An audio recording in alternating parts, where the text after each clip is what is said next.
This is going to be a big week for the markets. A lot of fear in the markets right now. Japan futures market opening at all-time highs here today. Dollar's continuing to rise here. This is going to be an interesting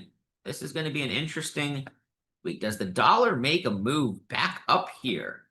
Doesn't mean crypto has to fall, but that liquidity, do we see one of these?